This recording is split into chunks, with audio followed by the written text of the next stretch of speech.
Hello friends, I won't take much of your time. I just ask you to subscribe to the channel and like this video. Thank you. I still remember the way she said it, flat, unbothered, like she was talking about a stranger at a checkout line. "We're not your bank, Jenna."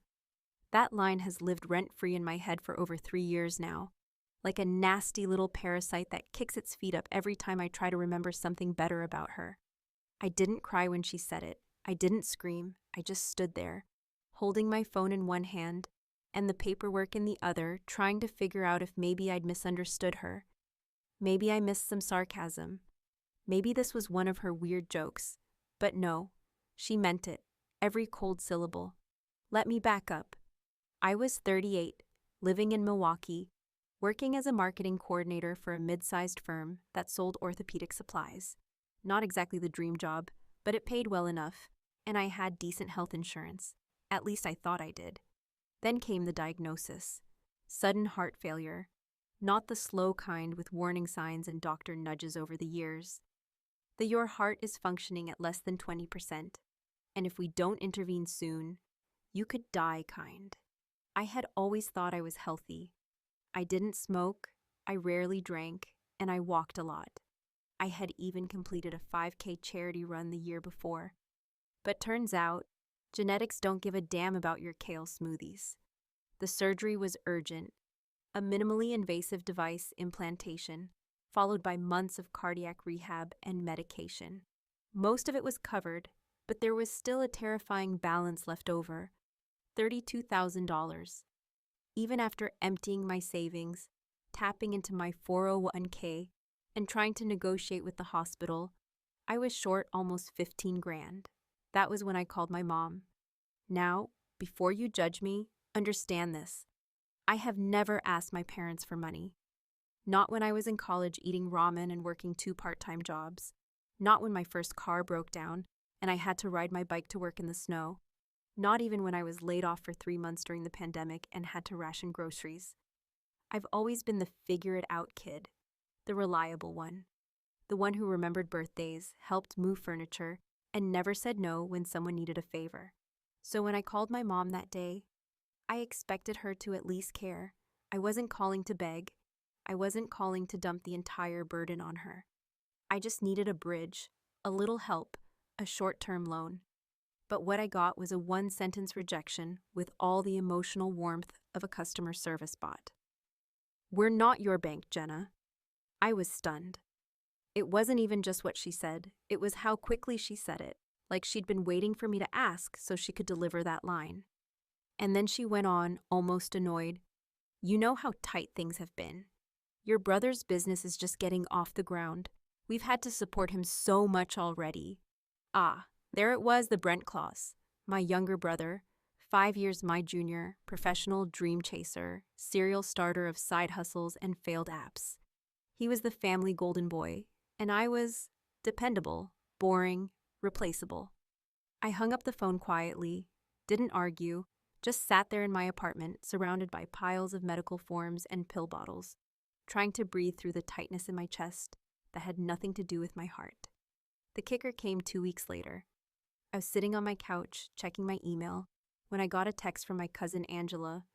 No words, just a photo. Brent, beaming like he won the lottery, standing next to a shiny new Tesla with a giant red bow on the hood. The caption said, "Look what Mom and Dad got him for launching his business." I stared at that photo for a full minute before I realized I was holding my breath. It wasn't just a slap in the face. It was a full-on knockout punch. My life had been hanging by a thread, and my mother decided that a luxury car was a better investment than my continued existence. After that, something inside me broke. Not the sad cry into a pillow kind of break. This was different. This was quiet, cold. I started selling off anything I could. Furniture, jewelry, even my dad's old watch that he left me before he passed away. It hurt to let it go, but I needed the money.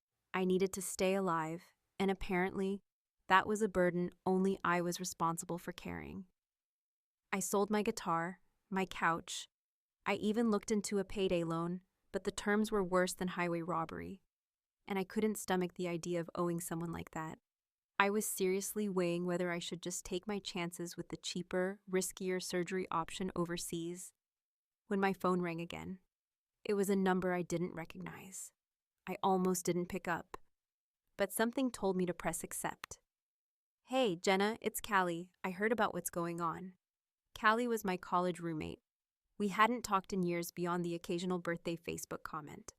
I had no idea how she even heard, but her voice sounded solid, real, the kind of voice you want to hear when everything feels like it's collapsing. "I'm not letting you go through this alone," she said. That was the first time I cried. Not because of what she said, but because it wasn't my mother who said it. It was someone who owed me nothing.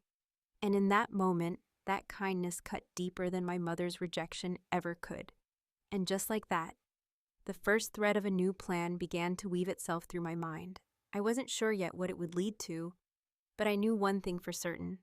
I would never forget how my mother made her choice. And one day, I was going to make mine.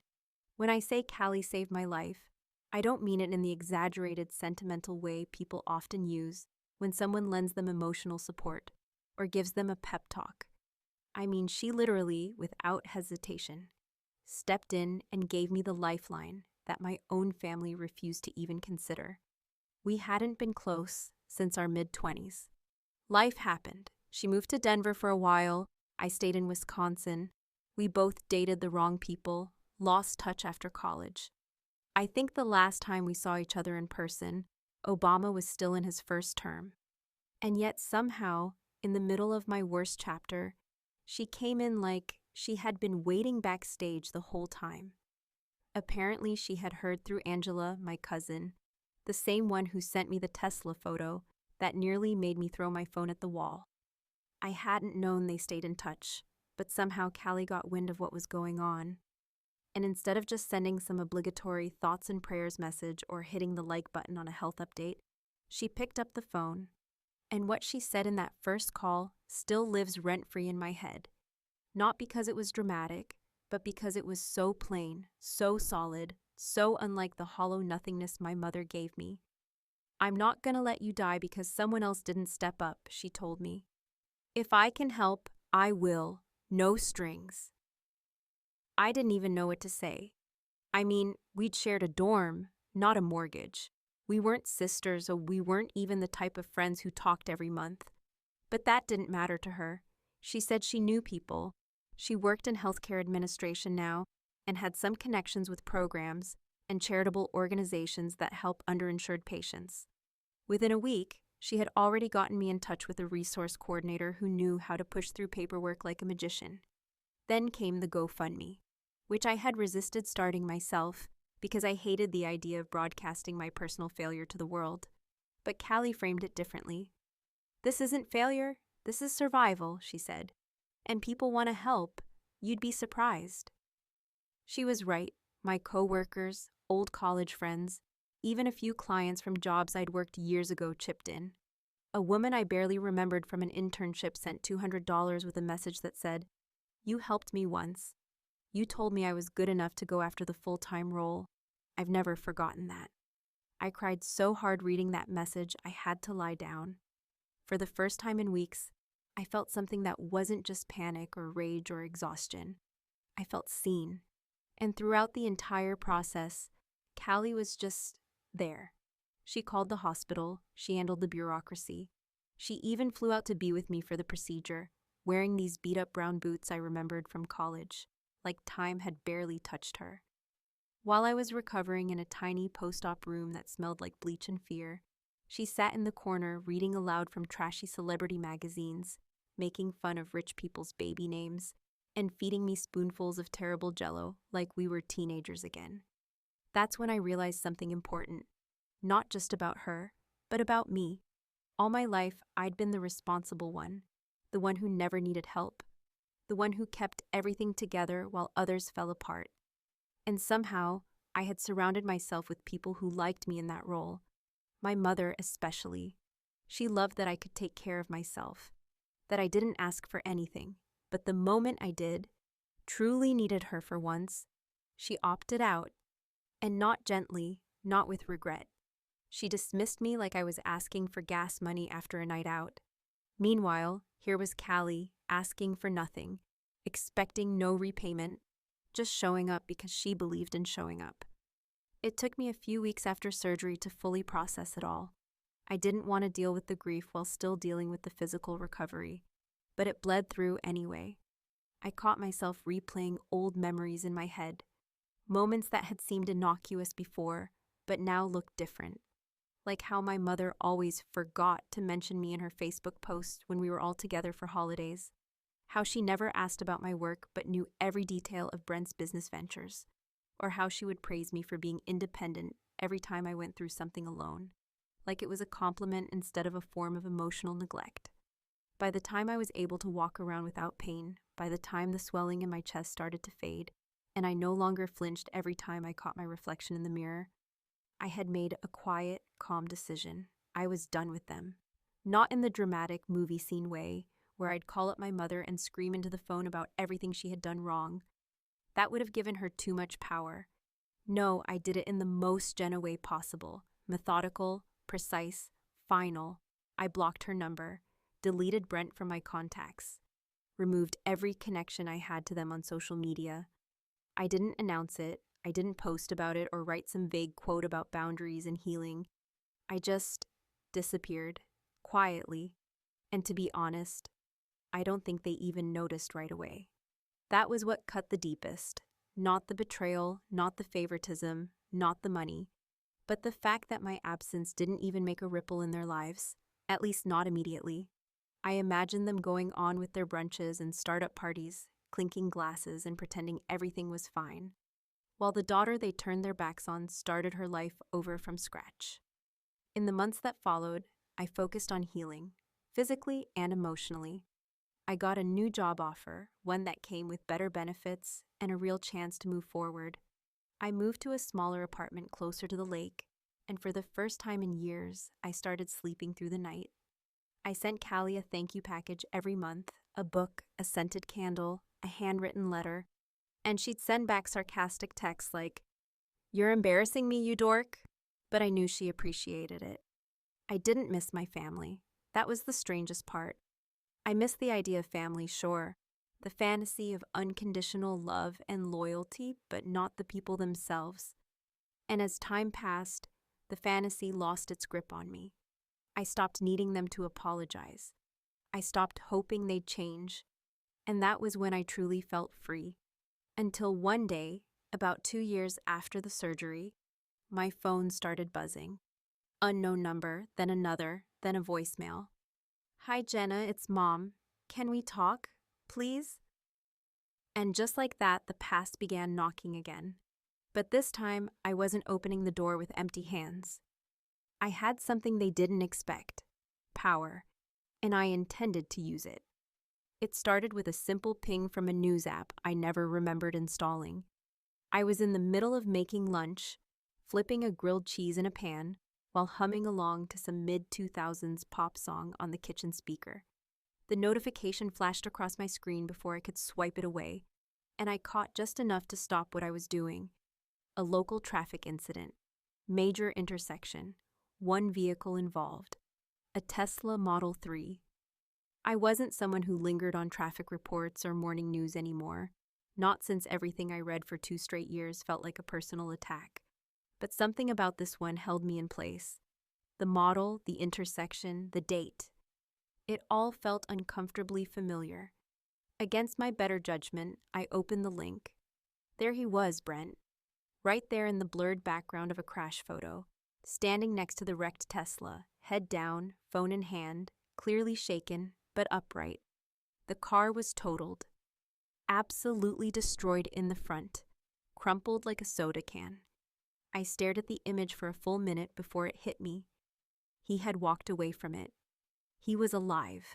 I didn't feel relief. I didn't feel anything, or at least nothing that made sense. I closed the article, muted the app, and went back to my sandwich. But as I sat down to eat, I noticed the way my phone kept lighting up. The first message was from Angela again. She always knew how to insert herself at just the right time with just the wrong tone. "Hey, not sure if you saw, but Brent was in a bad accident. He's okay, just thought you should know. I didn't reply, I didn't even open it all the way. Then came the second ping, this time from an unknown number. Hi Jenna, this is Mom. I know it's been a while. I'd like to talk if you're open to it. Still, I didn't respond. I stared at the screen until it dimmed, then locked it and left it on the table. For the next several hours, I kept myself busy. I folded laundry that didn't need folding, organized my spice rack alphabetically, even cleaned out the bottom of my kitchen trash can. But every few minutes, the phone would light up again. Missed call, voicemail, another text. I finally listened to the voicemail out of pure curiosity. Hi, sweetie, it's Mom. I know things between us, well, I know they've been complicated, but Brent's going through a really tough time. He's shaken up from the crash. His business is falling apart. He needs support, and so do I. I really think we should talk. Please call me back. That was the moment I laughed, really laughed. That deep, bitter kind of laugh that doesn't come from amusement so much as absolute disbelief. The last time she had called me sweetie was probably during the Bush administration. Now, all of a sudden, I was important again? Now that her Golden Boy's Tesla was wrapped around a pole and his fancy startup was in ruins, I was useful? I didn't call her back that night. I didn't even think about it. But the next morning, something in me shifted. I was brushing my teeth, watching my reflection in the mirror, the scar from the surgery barely visible now, the circles under my eyes less pronounced than they used to be, and I realized I didn't feel afraid of them anymore. I didn't feel small. I didn't feel like the daughter on the outside of the window, staring in. I was on the inside now. My life, my rules. They were the ones knocking. So when the phone rang again later that day, I picked up. I didn't say hello. I didn't ask how she was doing. I didn't even give her the pleasure of hearing my voice first. I let her speak into the silence, unsure if it was really me on the line. There was a pause, long and heavy, then she finally said, "Jenna, are you there?" I waited just long enough, then spoke. "Still not your bank, Mom." My voice was calm, not angry, not sarcastic, just direct, measured, the sound of someone who no longer owed anyone an explanation. There was a sharp inhale on the other end. She wasn't expecting that. Probably thought I'd be grateful she was reaching out, that maybe I'd melt the moment she played the sympathy card. But I wasn't the same woman who begged her for help while signing over pawn slips and selling heirlooms. "I deserve that," she said after a moment. "I do. I know I made a mistake. I didn't know how bad things really were. You've always been so strong. I thought you could handle it." That was her excuse, that I was strong, like that justified her prioritizing a luxury car over my literal survival. Like that meant she wasn't complicit in what almost happened to me. I told her I'd think about meeting, not because I wanted reconciliation or closure or whatever feel-good nonsense daytime television tries to sell people. I wanted something else. I wanted her to see what she lost, to see me standing fully alive and unbothered, not because of her, but in spite of her. So I told her, "If you really want to talk, meet me, Saturday, 10 o'clock, Maureen's Diner." Maureen's wasn't just any diner. It was where I used to work during my junior year of college, back when Mom made me pay my own tuition because Brent needed support for his music career. I worked double shifts there on weekends, coming home with grease in my hair and blisters on my feet. She never visited me there, not once. It felt like the perfect place to stage her reckoning. She hesitated. "That place? Really?" I smiled to myself. "Yeah, I like the waffles." Then I hung up before she could say anything else. That entire week leading up to Saturday, I felt a strange mix of anticipation and calm. I wasn't nervous. I wasn't even angry anymore. What I felt was power, not the flashy kind that comes with money or fame or followers. The quiet kind. The kind you earn by surviving everything someone tried to take from you and still walking in the room with your head held high. And I knew deep down that whatever she had to say wouldn't change what happened. But maybe, just maybe, it would finally give me the last piece I needed to finish building the wall between my past and whatever came next. The only question was whether she would actually show up. Saturday morning arrived with the kind of heavy gray sky that felt almost too perfectly symbolic, as though the universe had decided to set the mood for what was about to happen.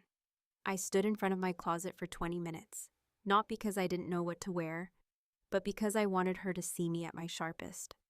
I wasn't going to show up in a hoodie and jeans like I had something to prove or something to hide. I chose a fitted black blazer, ankle boots, and the same pair of silver earrings I'd worn on my last birthday, the one I spent completely alone because no one in my family had even remembered to call. I didn't put on much makeup, just enough to highlight the parts of my face that had hardened over the past 2 years. My scar was still faintly visible above my left collarbone, but I didn't bother to cover it. Let her see it. Let her sit across from that reminder. I got to Maureen's about 10 minutes early and chose a booth in the far corner, the same one I used to collapse into during my breaks when I was 20 and exhausted, scraping plates for tips that barely kept the lights on. The place hadn't changed. The same faded red leather booths, the same cracked linoleum floors, the same smell of bacon grease and burnt coffee that somehow still felt like home in a strange, twisted way. The waitress didn't recognize me, which made sense. It had been nearly 2 decades. But she handed me a menu with a smile and told me to holler if I needed anything. I nodded, ordered a black coffee, and waited. She walked in at exactly 10 o'clock, as punctual and rehearsed as ever. Linda, my mother, hair perfectly styled, makeup just enough to hide the worry, but not the years, a navy coat that probably cost more than my rent. She looked around nervously before she spotted me, and for a brief moment, I could see her hesitate, like she wasn't sure she should keep walking, like maybe she realized too late that this wasn't going to be the kind of coffee chat she could control. But she approached anyway, clutching her purse like it held something important. "Hi, Jenna," she said, her voice soft and overly deliberate, like she was stepping onto a stage. I nodded toward the seat across from me, saying nothing, and she took it with the grace of someone who had always been careful about appearances, even when everything underneath was falling apart. There was a long silence after the waitress poured her coffee and walked away. I didn't fill it. I let her sit in it. Finally, she cleared her throat and said, "You look well." "I am," I said. "Turns out staying alive helps with that." She flinched, just barely, but recovered quickly. "I know you're angry. Try disgusted," I cut in. "Or maybe just done." "I made mistakes," she said, and I laughed. Low and bitter, not because it was funny, but because of how predictably empty it sounded. "You made decisions," I replied. "Mistakes are when you forget a birthday. Decisions are when you let your daughter beg for help to stay alive while you hand your son a luxury car with a bow on it." She shook her head, eyes shining just a little, but not enough to convince me they weren't for show. "It wasn't that simple, Jenna. You've always been so independent, so strong. I thought you'd find a way." "That's the story you tell yourself to sleep at night," I said, leaning forward. "You didn't think I'd find a way. You just didn't care enough to help." There it was, the truth, spoken aloud for the first time, and she couldn't deny it. She looked away, suddenly fascinated by the scratches on the table between us. "I was scared," she said finally. "Brent's business wasn't doing well. We had already put so much into it. He was falling apart. And I was dying," I replied calmly. "But that didn't matter, right? Because Brent's failure was your failure, and my suffering was just background noise." She sighed, shoulders sagging. "I'm not proud of what I did, or what I didn't do, but I'm here now. I'm trying." "And what exactly are you trying for?" I asked. "Forgiveness, money, a clean conscience. What do you want from me, Mom?" Her face turned sharp for a moment, like she wasn't used to being on the receiving end of a confrontation she couldn't control. Then it softened again and she said, "I'm asking for help." I sat back, arms crossed. "Of course you are." She launched into a familiar narrative. Brent was in debt. The house was close to foreclosure. The investments had gone south, and her retirement savings were mostly drained. There was a lawsuit pending from a failed partnership Brent had with some tech guy in Austin, and if things didn't turn around soon, they'd lose everything. She said it like I should be horrified, like I should leap up and offer to fix it, the way I used to, when Brent would call me crying over a failed semester or a bounced rent check. But I didn't flinch. I let her finish her speech, let her lay it all out on the table like some desperate sales pitch. Then I smiled, slow and sure. "You know what I've realized, Mom?" I said. "Sorry isn't a currency. You can't cash it in when you're broke, and you can't ask someone to save you when you left them to drown." She tried to argue. "I never thought it would come to this." "But it did," I said, "and here we are." There was another pause, and then she asked the question she had come there for. The real reason for the call, the voicemail, the crocodile tears. "Will you help us? Even just a little?" I looked her dead in the eye and said, "I could, but I'd rather invest in not becoming you." She blinked, stunned. Probably the first time anyone had ever said that to her without apology. And before she could compose a response, I dropped a 20 on the table for the coffee and stood up. "I hope you find what you're looking for, Mom. I really do, but you're not going to find it in me." I walked out of the diner without looking back, feeling no need to see her reaction, no urge to comfort her or carry her weight for 1 second longer. 2 days later, a letter arrived in my mailbox. No return address, no postmark, just a plain envelope in a familiar scrawl. Inside was a handwritten note. It wasn't from my mother, it was from Brent. The envelope was slightly bent at the corners, like it had been shoved into the mailbox by someone in a hurry, but the handwriting on the front was unmistakable. I hadn't seen it in years, but I recognized it immediately. Brent always wrote with this strange blend of cursive and block letters, like he could never decide which version of himself he was supposed to be. For a moment, I stood in my hallway, just staring at the thing, wondering why it felt heavier than a single piece of paper should. I didn't want to open it right away. There was something so personal, so intimate about receiving a letter in ink these days that it almost felt invasive, like I was about to step into someone else's thoughts uninvited. But of course, it wasn't just anyone, it was Brent. The brother who had somehow inherited all of our mother's excuses and none of her shame. When I finally opened it, I was surprised by how short it was. No rambling, no melodrama, no manipulative guilt-tripping or sentimental drivel, just a few paragraphs written clearly like he'd rehearsed them 1,000 times before putting pen to paper. He started by acknowledging everything. He didn't dodge it, didn't soften it. He said he knew what had happened to me. He said he knew about the surgery, about the money, about Mom's refusal to help, about the Tesla. He wrote that he didn't know at the time how bad things really were, but that ignorance was no excuse, and that he could have asked more questions. He could have picked up the phone. He could have been a brother instead of a beneficiary. He said something that hit me harder than I expected. I spent a lot of years thinking Mom's attention meant I was doing something right, that her support was love and your distance was failure. But now I think I had it backward the whole time. He didn't ask for anything. That was what startled me most. No plea for help, no request for a check, no veiled insinuation that I owed them one last act of family loyalty. He just wrote that he was sorry, and that if anything ever came of the house, if it sold, if she passed, if there was any inheritance, I should have it, all of it. Not because I needed it, but because he didn't deserve to keep something that was built on my exclusion. He ended it with, "I don't expect forgiveness, but I hope you live well. I hope you keep everything you fought for." That was it. No return address, no signature, just B. I folded the letter slowly and set it on my kitchen counter. I didn't cry. I didn't smile. I didn't feel that rush of closure people talk about in therapy podcasts or self-help books.